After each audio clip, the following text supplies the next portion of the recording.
All right, we're doing pumpkin pie today. Couple different things we're gonna add though that'll make it unique for us is actually we're gonna add a black sesame drizzle.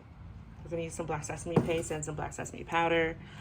This was inspired by a New York Times recipe that I saw. They were using tahini, but we're gonna change it up. We're gonna add a few things and modify. Also, this stuff is like black tar. It doesn't, I don't think it stains. I've never had a black sesame stain, but it just looks like black tar, I swear. And in the pumpkin pie filling itself, we're gonna sweeten it with dulce leche instead of sugar. I really like that kind of mild, creamy, tiny bit caramelly notes that it brings. It's not overwhelmingly sweet, so we're gonna mix it all up. But first and foremost, you do need to have a par-baked crust. This is par-baked. I actually par-baked it yesterday. So you can par-bake a day in advance if you'd like. So the day of that you're gonna make the pie, it goes quickly. Also, I always make the pie the day before we're gonna eat it just so it has plenty of time to set and rest and get solid. So if I was making this, or I'm making this today, we're not gonna cut into it until tomorrow morning, the earliest, or I mean, maybe tomorrow or tonight since it's actually early for me right now. So you just gotta remember to give it plenty of time to rest. All right, and chill. Okay, so first and foremost, let's get started. Yeah. And I'll be honest, this I read a lot of pie recipes and they're all so freaking interesting to me. I love all the different techniques that go on, so I learn a lot from so many different resources. I first made a pie like this, actually from the recipe from Ideas in Food. I don't even think the page is up anymore. I think I saved the link and it's no longer there. But so that's where I remember making a pie, a pumpkin pie with dulce de leche. And I see a lot other versions now, but I think that's the first time I saw it. So it gives a very nice smoothness. The other thing that you'll see that I adopted from the Ideas in Food recipe is uses of different starches. So first, here's the pumpkin. Then I'm gonna mix in the dulce de leche. And the quantity, the pumpkin, this is a 1 15-ounce can. Of course, make your own if you'd like, but about 15 ounces.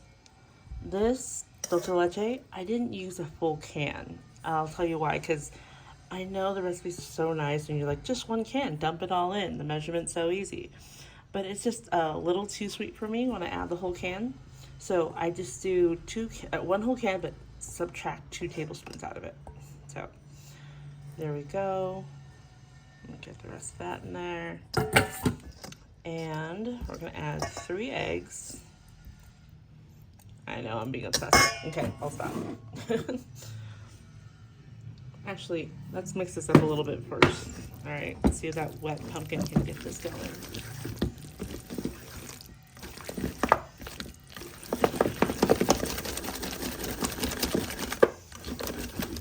There we go. Break it up a little bit.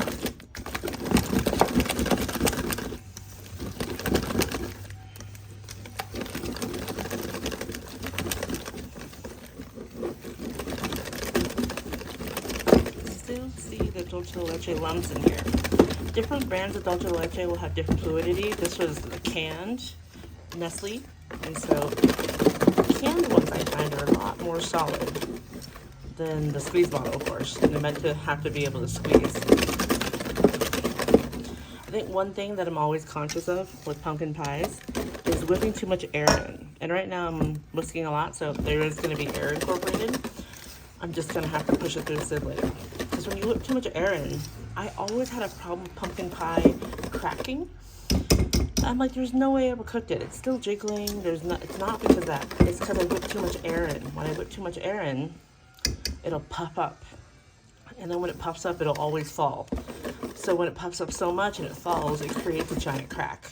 And I do it every time. It's okay, it still tastes amazing. So let's see if I do it again this time. I might. Let's see. I feel like I see a little bit of, we'll just push this through the sieve later, so. It's already delicious. All right. This is broken up. That's another reason why I don't want to use beaters. So not to whip any air in. So here, we actually have two different starches. This is where I said I learned this from Ideas in Food, where I love the texture. Between the dulce de leche, and then we're gonna add some eggs, but also the starch. I don't think it's that common to add starch, or at least different starches even, to pumpkin pie. Generally, it's more of a custard where it's thickened with egg. But here we're adding 3 tablespoons of cornstarch and 1 tablespoon of tapioca. They look very similar, they're both in here. So cornstarch is here, tapioca starch is here. In other fruit pies, I've been adding the minute tapioca, which is still in balls. That wouldn't work here, so we're using the starch, the powder. And I mean, they're usually widely available now, but if you're near an Asian store, of course, they definitely have a lot of tapioca starch. Used for dim sum, used for noodles, used for lots of things.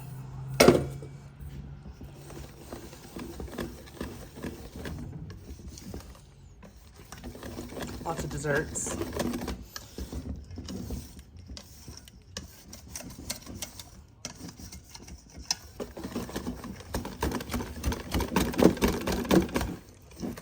All right, now that that's incorporated,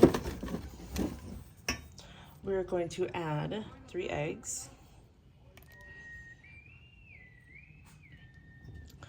And here we have 1 teaspoon of apple cider vinegar. If you had a honey vinegar or maple vinegar, that's much better, but I don't have any right now, so we're gonna do a teaspoon of apple cider, a good quality one. I've definitely made it with a really nice honey vinegar before. I had those in California, easy to get. But here, I can't find it, so we're gonna stick with the apple cider, what we have. Just breaking up the eggs a little bit, we're gonna keep whisking. We're also gonna add 1 cup of half and half. The half and half I have is a little thick because it's actually part milk, part cream. That's what I have, so I made my own half and half. And the cream here in Mexico is really thick, but we're thinking about fat content. It'll make it very, very luscious. See how much liquid we're putting in here. Okay, that's 1 cup.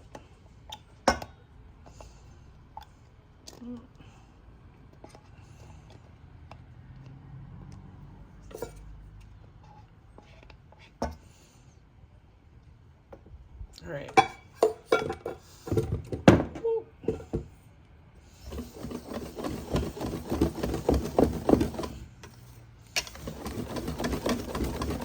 All right, now it's starting to look like a pumpkin pie.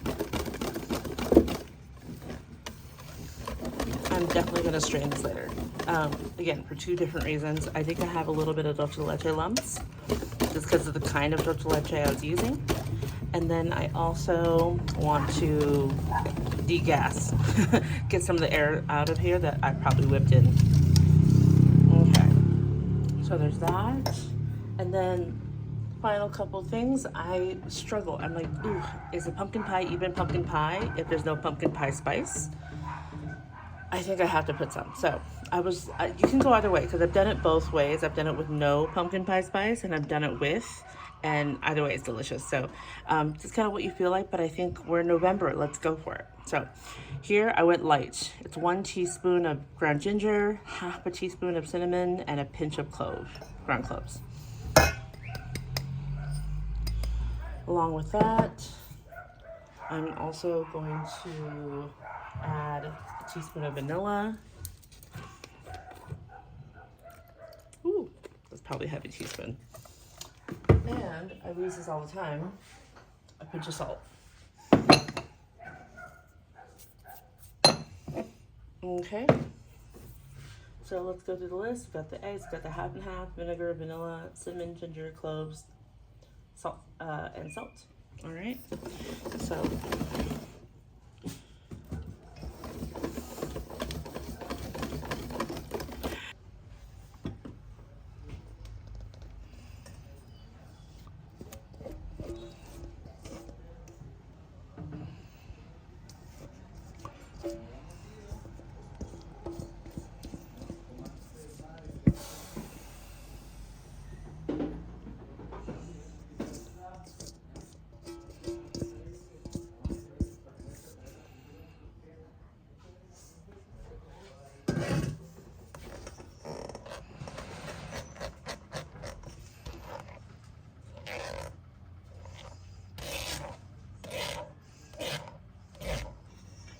So when it's going through the bubbles, or going through the strainer, it takes out some of the air inside. So otherwise, you can also just make this mix ahead of time and let it sit. Tap it a few times once in a while and let that degas that way as well. So this is a pretty thick batter, filling, whatever you want to call it. And so it's not going straight through, but it's going steady.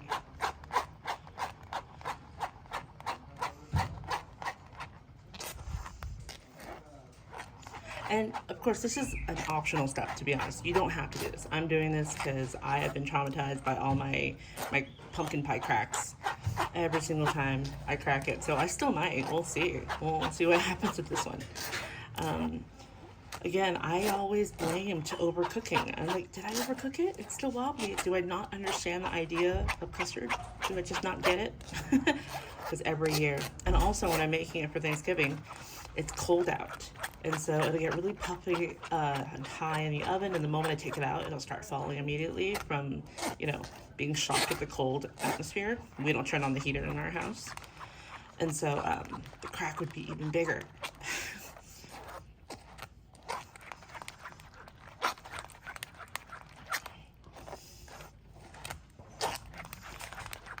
Okay, I know a lot of people, I feel like pumpkin pie is a love-hate thing for most people I know. I don't know if that's true, maybe just my group of friends.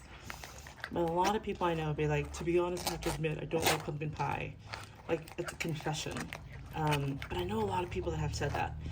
But I also know a lot of people that are just obsessed, right? Like, pumpkin pie is the best. They'll go buy the giant Costco pumpkin pies, 12 inches, and it'll get demolished. And pumpkin pies from Costco, they look so pristine and perfect. They are beautifully baked, but I just don't think they have enough flavor to them. I think it's more sweet. So if they're at a party, which they are a lot, the pumpkin pies from Costco, sure, I'll grab a bite. But it's not even close to my ideal pumpkin pie. So, I mean, if you want an amazing basic pumpkin pie, and I mean basic in the best way possible, amazing basic pumpkin pie recipe, the Libby's back of the can, the best pumpkin pie. I take that back. I hate using the word best. An amazing pumpkin pie. And if I had to just all of a sudden make a pumpkin pie for someone or to a party, that is the first one I'll go to. It's such a good recipe. And the Libby's pumpkin pie recipe on the back, it's all shelf-stable stuff. Like, you don't have to go out and buy milk or, you know, run out for heavy cream. You know, when you do, it's a labor of love to try something new. So we're trying something new. That one uses a can of evaporated milk. It uses a can of pumpkin, a couple eggs. It's perfect. All right. So at this point, normally this is done. We pour it into our par-baked shell, but we are going to add that black sesame aspect. So 1 second. Okay, this is black sesame paste. This is a 1/4 cup measured out. It's about 75 to 80 grams. It's really hard because I don't know if you ever opened even a bottle of tahini, but it does tend to separate with some oil or some denser parts, lumpy parts on the bottom or along the sides. So there's that. There's a couple different brands though of black sesame paste that I buy, and this one just got oily and messy, so I took it was all combined with the top, so the label came off. But here's another brand as well. So definitely feel free to try these out. They're pretty widely available at Asian grocery stores now and online. Some Japanese brands actually sell them in a pouch. Yeah, they're easier to store. So I brought a bunch of these from the Bay Area with me to Mexico because I love black sesame. So I play with this stuff a lot. The other thing we are going to use is ground black sesame seeds. And you can definitely grind your own. You toast them up and grind them. They're very aromatic. This is cheating.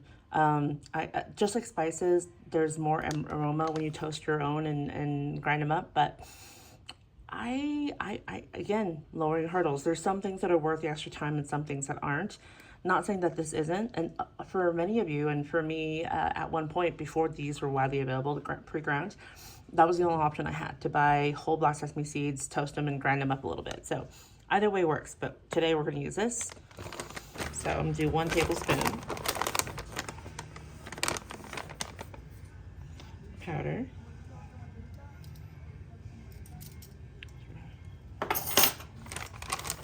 And that was about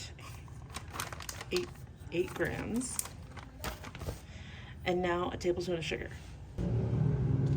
Sugar. I've done this with turbinado sugar before because sometimes that's all I have, and it still tastes great. There's a little more crunch and texture, but it doesn't quite dissolve. So I still think it's fine, but if you want the sugar to actually, the sweetness to be melted in here, white sugar is probably the easiest. Okay, so it's a little thick.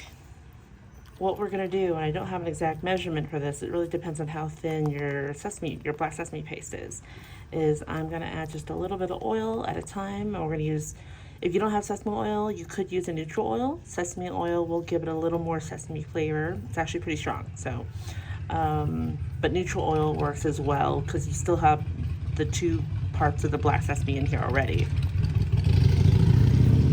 Okay, so it's a little too pasty. Let's add a little bit of oil to it.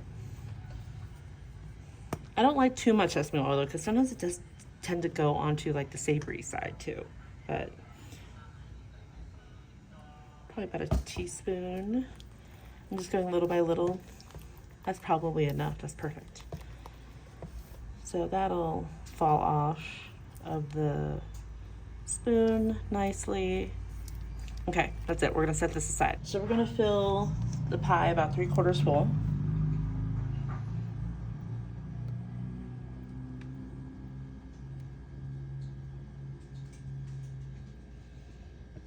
I'm gonna marble this and see how that turns out.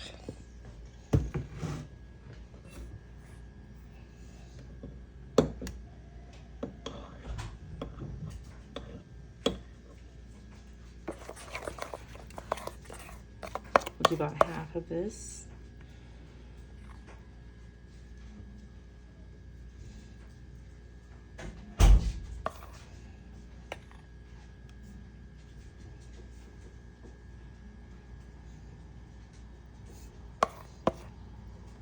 I don't know if my technique is any good, but we're gonna see some colors.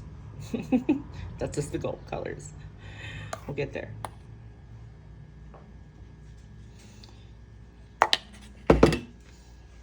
And I don't have a toothpick, so I am using a skewer broken in half just because it's too long. Here's my shardy broken skewer.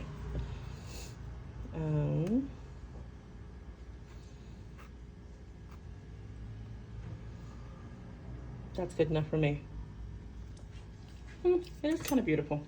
All right, and then the next step, we're actually gonna ladle on top and not pour, so we don't ruin.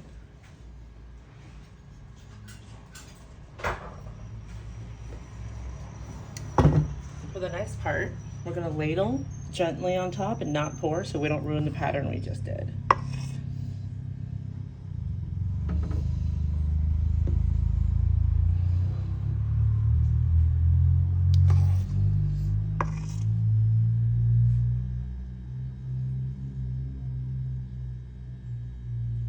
I'm trying to move quickly to not just dump in one spot so that it'll actually land on top and not just sink in. Cover all that black sesame so we can add more black sesame. Oh, I'm so excited. Okay.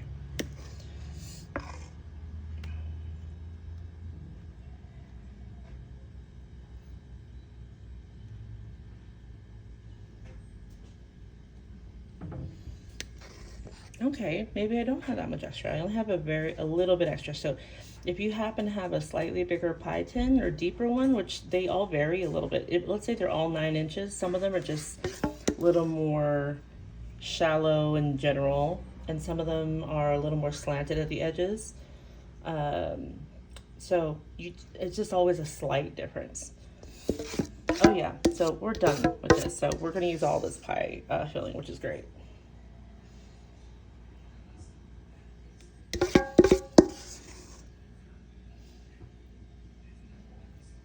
Okay, this pie filling looks a little puffy, so Might be the eggs, might be the starch, but it might puff up just like I always have it and crack. So we'll see.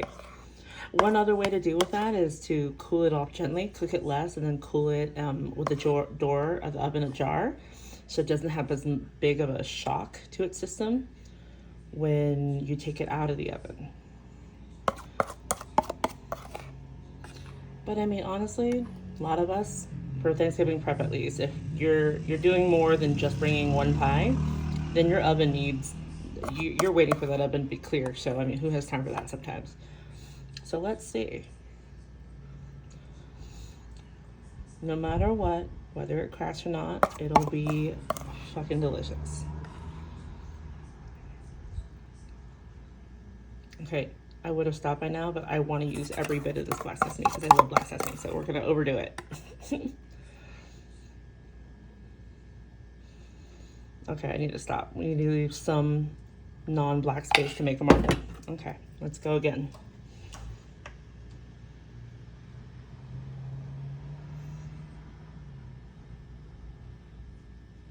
All right, look at this Black Sesame Swirl pumpkin pie. Ta-da, we are done. We're just gonna go into a 400-degree oven for 20-25 minutes. Then we're gonna knock the oven down to 350 and let it finish cooking for another, probably take another 30 at least, maybe 45. So I've said this in other videos, it really depends on your oven. I've cooked in so many different ovens and they all take slightly different time because they're not all calibrated. They all have hot spots. They might not say what they are. So we will figure it out, but definitely watch out in your oven. Start with 20 minutes at 400, then knock it down to 350, and then keep an eye out, check every 20 minutes. After a while, check every 10, and you're looking for the middle to still jiggle just a little bit. Okay. Going back in the oven, or it's going in the oven for the first time now. All right. The jiggle might be just a little too much, actually. It's more of a small pancake in the middle than a quarter. So I'm gonna put it in for 10 more minutes. So yeah, and I don't think the crust is gonna get more golden than that, or more brown than that. So normally, I would like a little more brown, but I don't want to overcook the pumpkin filling. All right, I just did 7 more minutes. And there's a little jiggle in the middle. Hope you can see it. Let me take this down.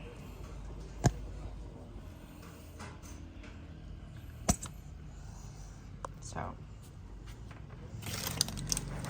I'll show you.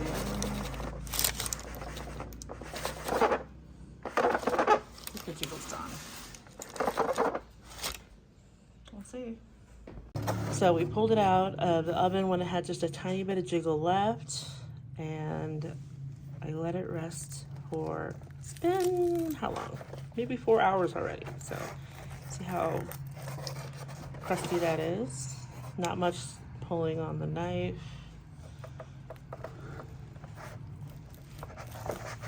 Whew. Okay, there we go, and pull that out. See what comes out. Always nervous about a first slice. Ooh, ooh yeah. So if you see that, there's some color in there. It's actually still warm. Oh, I didn't get under the last. Left this delicious flake on the bottom on accident. Nice and golden. All right. So we have this Black Sesame marble. And I have not just Black Sesame on top, we also have in the middle, which is nice because the point was that we wanted it throughout. So let's take a bite. The setup really nice. Woo. Yeah.